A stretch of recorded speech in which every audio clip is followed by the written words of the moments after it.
উন্নত চিকিৎসার জন্য লন্ডন যাচ্ছেন বিএনপি চেয়ারপারসন বেগম খালেদা জিয়া।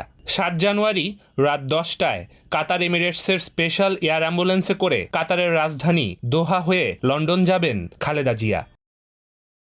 ৬ জানুয়ারি বিএনপি চেয়ারপারসনের গুলশানের রাজনৈতিক কার্যালয়ে এক সংবাদ সম্মেলনে সাংবাদিকদের এসব তথ্য জানান খালেদা জিয়ার ব্যক্তিগত চিকিৎসক ও বিএনপির জাতীয় স্থায়ী কমিটির সদস্য অধ্যাপক ডাক্তার AZM জাহিদ হোসেন।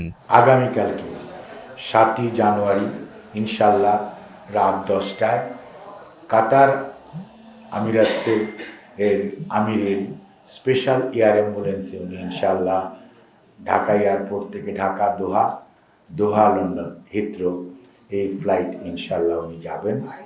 তিনি আরও জানান ২০২১ সালের ১০ মার্চ থেকে করোনাসহ নানা জটিলতা নিয়ে কয়েক দফা এভারকেয়ার হাসপাতালে ভর্তি হন খালেদা জিয়া। এবার লিভার সিরোসিস, হৃদরোগ ও কিডনির সমস্যার আরও উন্নত চিকিৎসা নিতে লন্ডন যাচ্ছেন তিনি।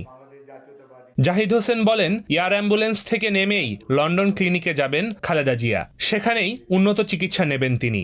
যদি লন্ডনের ডক্টররা সুপারিশ করেন তবে আরও উন্নত চিকিৎসার জন্য বিএনপি চেয়ারপারসন আমেরিকা যাবেন বলেও জানান জাহিদ হোসেন। লিভার ট্রান্সপ্লান্টের ইস্যুটা হচ্ছে মনে রাখতে হবে, ওনার যে বয়স এটা সিদ্ধান্ত দিবে লিভার ট্রান্সপ্লান্ট ইউনিটে যাওয়ার পর, ওখানে এই সুবিধাটা আছে।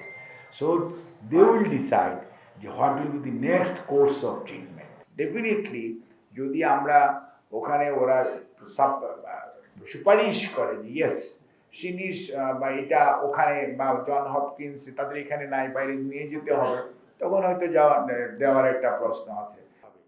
লন্ডন বিমানবন্দরে খালেদা জিয়াকে রিসিভ করবেন তার বড় ছেলে বিএনপির ভারপ্রাপ্ত চেয়ারম্যান তারেক রহমান ও তার স্ত্রী ডক্টর জোবাইদা রহমান এবং লন্ডন বিএনপির ২ জন নেতা। আর ঢাকা থেকে খালেদা জিয়ার সাথে তার ছোট ছেলে আরাফাত রহমান কোকোর স্ত্রী সৈয়দা শামিলা রহমান, মেডিকেল বোর্ডের ৬ সদস্য এবং ব্যক্তিগত কর্মকর্তারা লন্ডন যাবেন। Abdullah Al Mamun, the financial express.